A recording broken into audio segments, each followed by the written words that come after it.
Well, it's not great. I'll tell you that. Auburn has had recruiting news this week, and boy, the last few years we've gotten really used to positive recruiting news in June. Ooh. Very different scenario this week, Zach, as we begin a brand new Village Vice.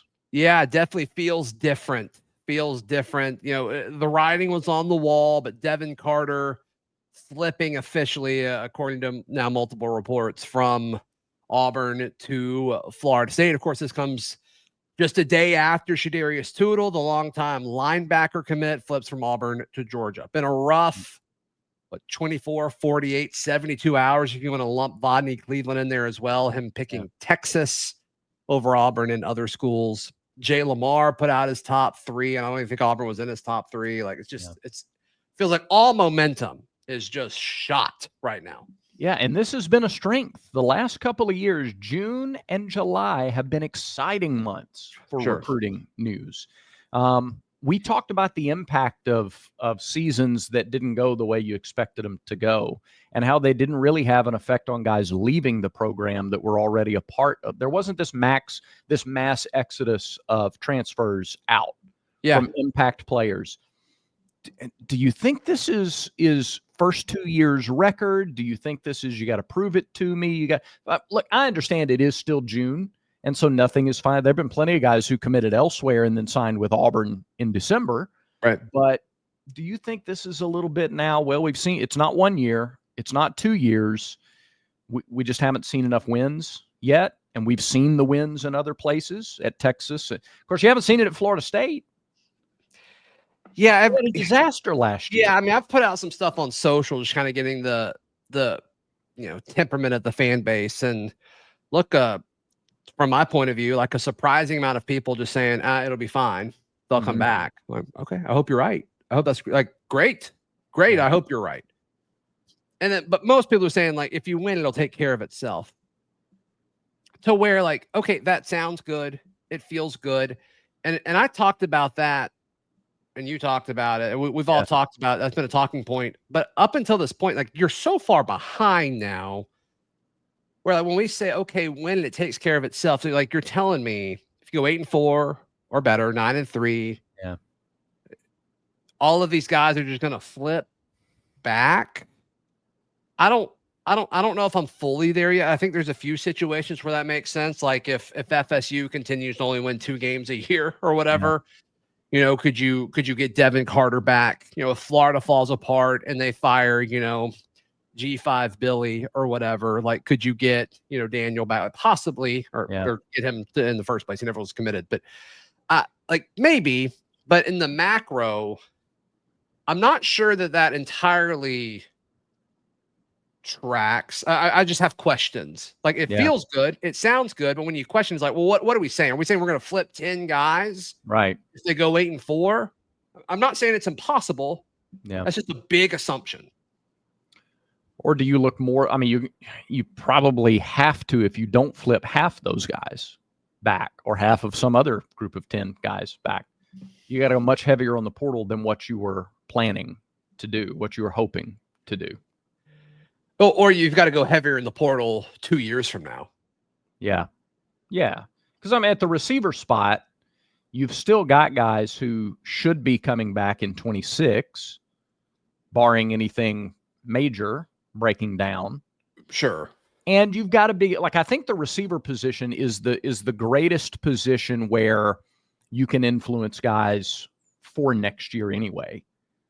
Because you can show what 2 years in the system for Cam Coleman and Malcolm Simmons and some of those other guys, plus Eric Singleton and Horatio Fields, like you make a compelling case with the way you run your offense this year with Jackson Arnold and maybe throwing more than we've seen in the past.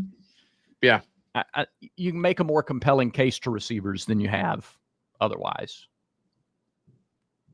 Sure. But I don't know. I don't know about elsewhere. And I think it calls into question. So this is Village Vice, brought to you by mybookie.ag.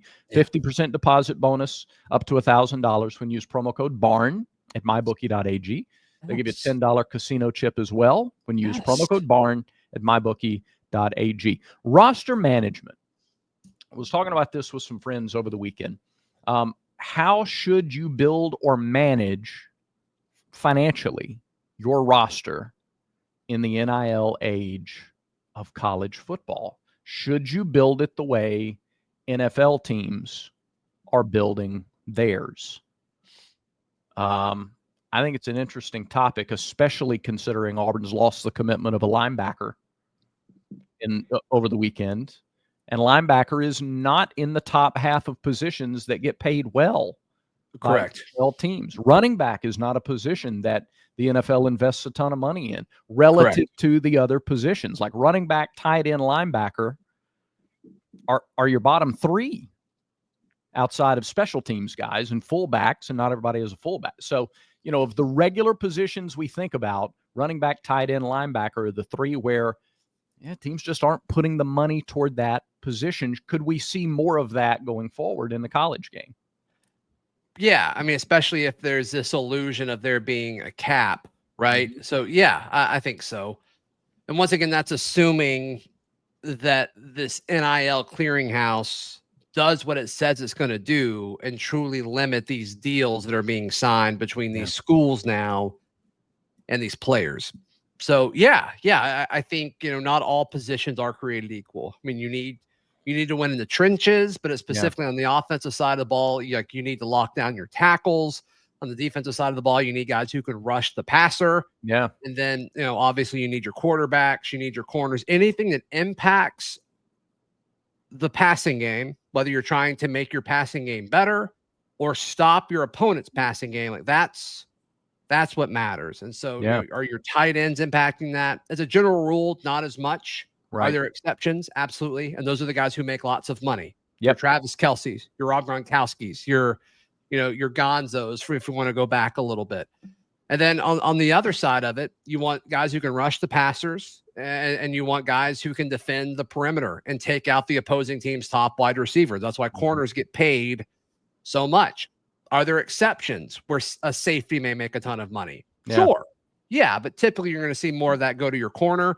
And then typically, you're going to see your interior defensive lineman not get paid as much. But once again, there's your exceptions. Those guys who can rush and press the pocket from the interior. That's what made Aaron Donald so generationally great, is he was able to split double teams and push the pocket from the interior spot. So sure, there are exceptions, 100%. But all positions are valued differently, 100%. Well, and it wasn't like 20 years ago, linebacker was probably, maybe the most important position on a defense, because you were facing varied styles of offenses.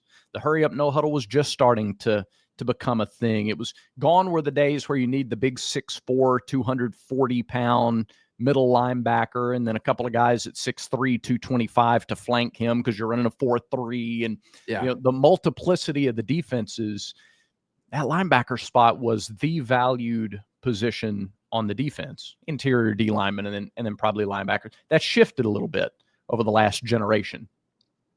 Yeah, and those guys aren't really there anymore. Those traditional thumpers, you might have one of those guys on a professional roster. You don't really even see them at the college level that much anymore, unless you're just a freak athlete, because it slows you down. You want to cover more ground laterally. It's not just, A gap, B gap, C gap. All right, let's see if you can drop it and, see how much ground you can cover and if you can take out a running back or a tight end in the passing game. Yeah.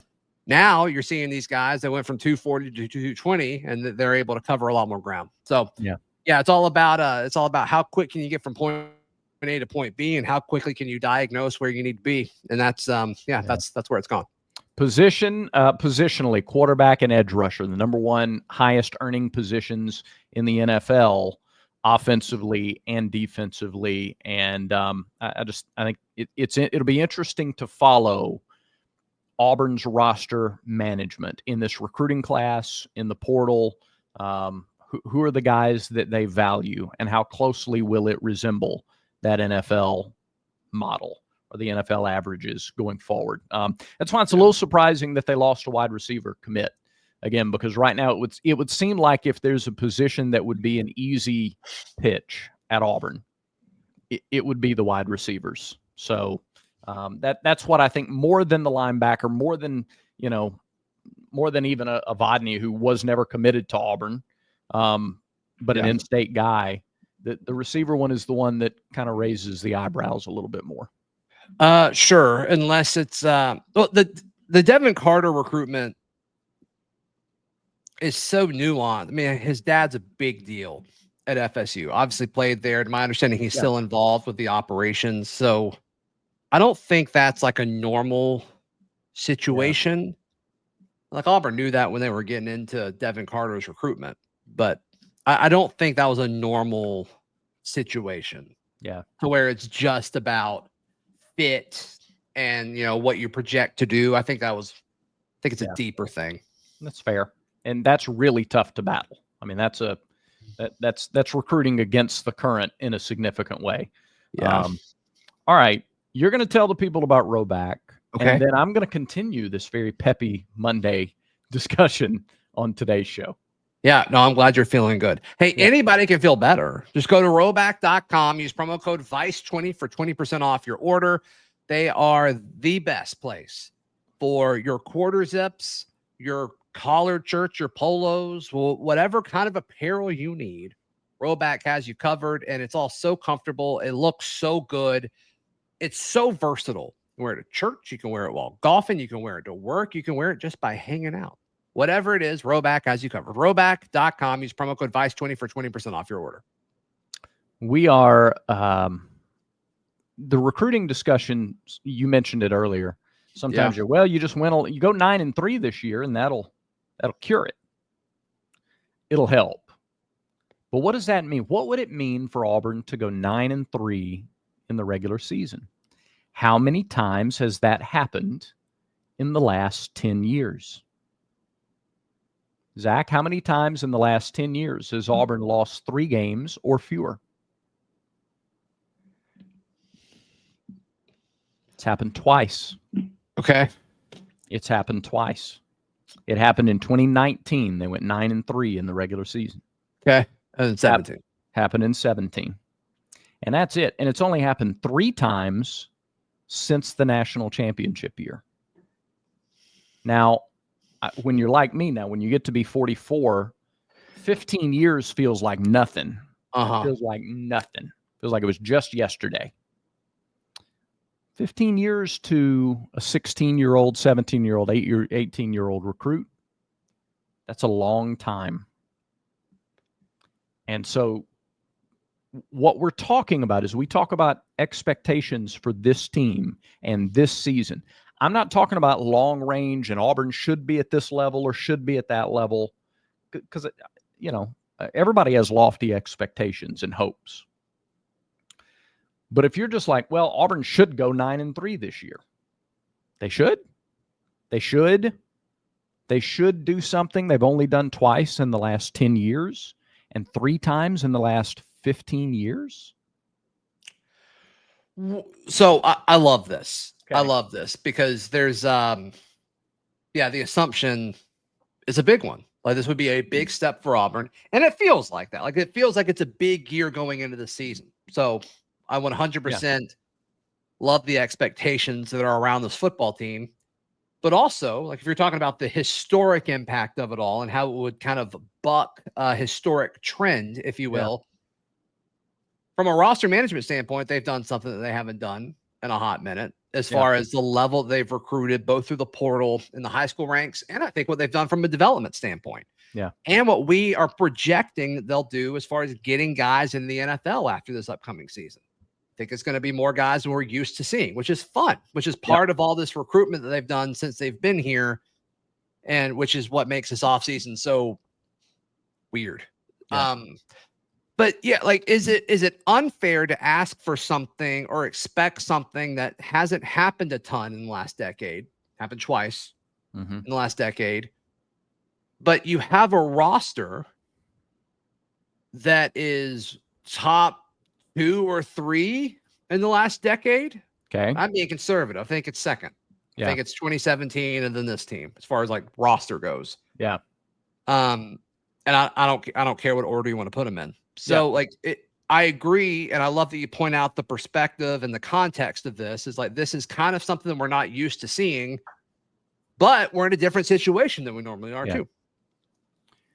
Yeah. So were we wrong to expect more of teams where the roster wasn't at this level? Maybe. Probably. Okay. Probably. And look, I think this is the easiest, most manageable schedule on paper that I can remember since I've covered the team. To that point, does Auburn have a better roster in your opinion?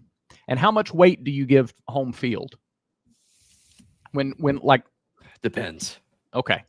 So does Auburn have a better roster than 9 teams on its schedule? Go through them. Baylor? Yes.